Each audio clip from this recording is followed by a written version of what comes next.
ভেন্ডি আর ছোলার ডালের এই রেসিপি কখনো কি খেয়েছো? আজকের কিন্তু ভেন্ডি আর ডালের এই রেসিপি এমন একটা স্বাদ আনবে যেটা কখনোই কল্পনা করতে পারবে না।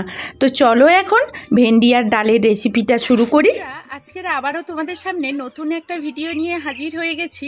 আচ্ছা, তোমরা কখনো ঢ্যাঁড়সের সঙ্গে ছোলার ডাল মিশিয়ে দেখেছো? আজকে কিন্তু সেই রকম একটা রেসিপি নিয়ে তোমাদের সামনে চলে এসেছি। একেবারে ভিন্ন স্বাদের নতুন ধরনের একটা রেসিপি তোমাদের সামনে দেখাবো। তো চলো পুরো ভিডিওটা স্কিপ না করে দেখার অনুরোধ রইল। তো প্রথমেই আমি এখানে ঢ্যাঁড়সগুলো যে নিয়ে নিয়েছি, ঢ্যাঁড়সগুলো জলে ভালো করে পরিষ্কার করে নিয়ে চলে এসেছি।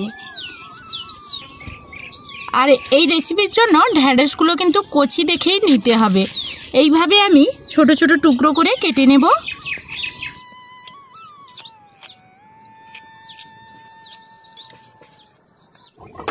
এখন একটা কড়াই বসিয়ে দিয়েছি, আর এইদিকে দেখো ঢ্যাঁড়সগুলো আমি এইভাবে কেটে নিয়েছি।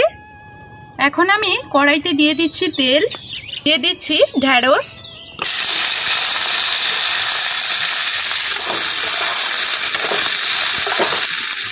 অল্প একটু লবণ দিয়ে দিচ্ছি, খুব ভালো করে নাড়াচাড়া করে নিচ্ছি। এইদিকে আমি ছোলার ডাল ভিজিয়ে রেখেছিলাম, কিছুটা ডাল আমি এখানে তুলে নিচ্ছি, আর কিছুটা ডাল আমি এখানে শিলনোড়াইতে বেটে নেব।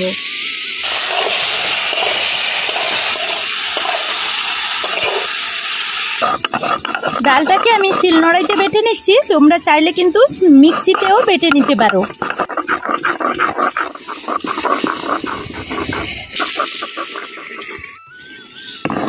ছোলার ডালটা আমার বাটা হয়ে গেছে, এখন আমি তুলে নেব। এইদিকে ঢ্যাঁড়সগুলো আমার ভাজা হয়ে আসছে। এইদিকে কয়েকটা কাঁচা লঙ্কা আমি এইভাবে কেটে নেব।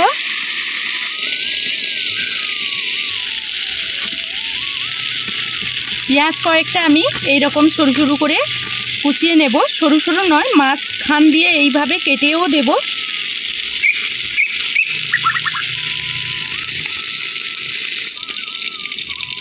এখন একটা টমেটো কেটে নেব।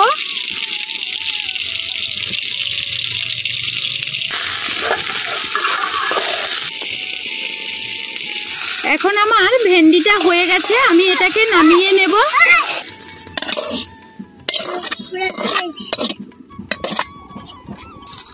কড়াইতে আবারও কিছুটা তেল দিয়ে দিচ্ছি। এখন আমি এখানে যে ছোলার ডালটা তুলে রেখেছিলাম ওটাই দিয়ে দেব। এখন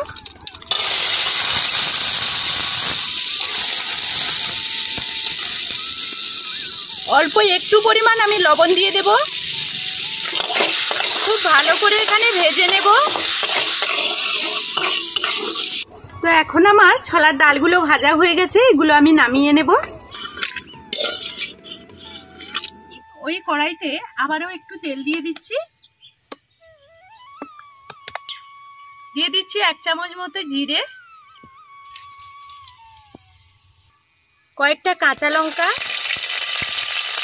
আর দিয়ে দিচ্ছি কেটে রাখা পেঁয়াজ।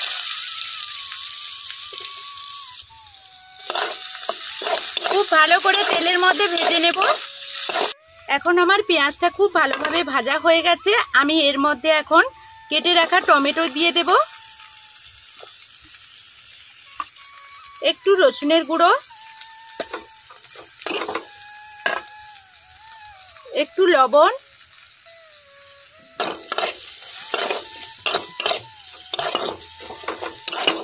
খুব ভালোভাবে তেলের মধ্যে ভেজে নেব। টমেটো পেঁয়াজটা খুব ভালোভাবে ভাজা হয়ে গেছে, এখন আমি এর মধ্যে দিয়ে দিচ্ছি বেটে রাখা ছোলার ডালটা। এর মধ্যে পরে আমি জল অ্যাড করব, এখন খুব ভালোভাবে আমি ভেজে নেব। এখানে আরো একটু জল দিয়ে দিচ্ছি। এই করে করে ছোলার ডালটা কিন্তু অবশ্যই খুব ভালোভাবে তেলের মধ্যে ভেজে নিতে হবে, না হলে কিন্তু রেসিপিটা খেতে ভালো লাগবে না।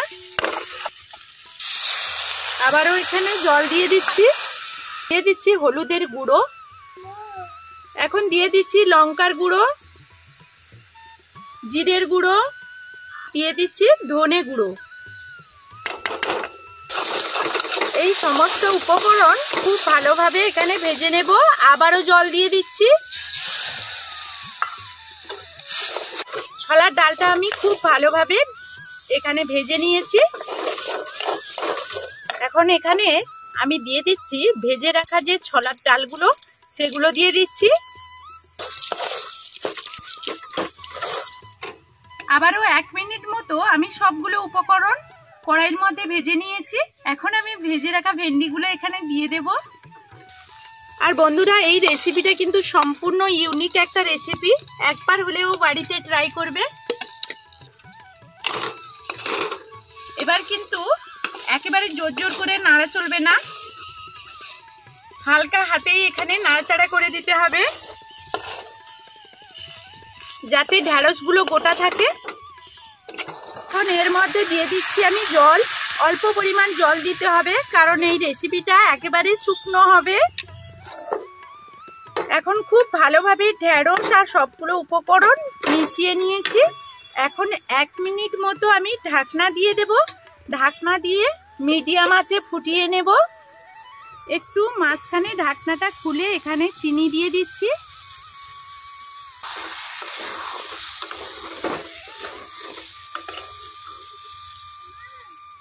আবারও আমি ঢাকনা দিয়ে দিচ্ছি। এখন আমি ঢাকনাটা খুলে দেখে নেব।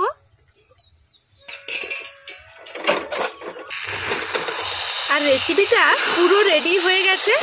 আর ঢ্যাঁড়সগুলো এইভাবে গোটা গোটা থাকবে। তো এখন আমি রেসিপিটা নামিয়ে নেব। তো বন্ধুরা, ঢ্যাঁড়স তো অনেকভাবেই খেয়েছো। এই ঢ্যাঁড়স এইভাবে একবার ছোলার ডাল দিয়ে বানিয়ে দেখবে, অসাধারণ হয় এই রেসিপি। তো এখন আমি একটু বের করে নেব, খেয়ে তোমাদেরকে বলবো কতটা সুন্দর হয়েছে। আর এই রেসিপিটা যদি বাড়িতে একবার বানাও, বড় থেকে ছোট, তাছাড়া যারা কখনো ঢ্যাঁড়স পছন্দ করে না, তারাও ভীষণভাবে এটাকে পছন্দ করবে। আজকের এই ভেন্ডি ছোলার ডালের এই রেসিপি যদি তোমাদের কাছে কোনো অংশে ভালো লেগে থাকে, তাহলে সুন্দর একটা কমেন্টের অপেক্ষায় রইব। তো এখন খেয়ে দেখে নেব।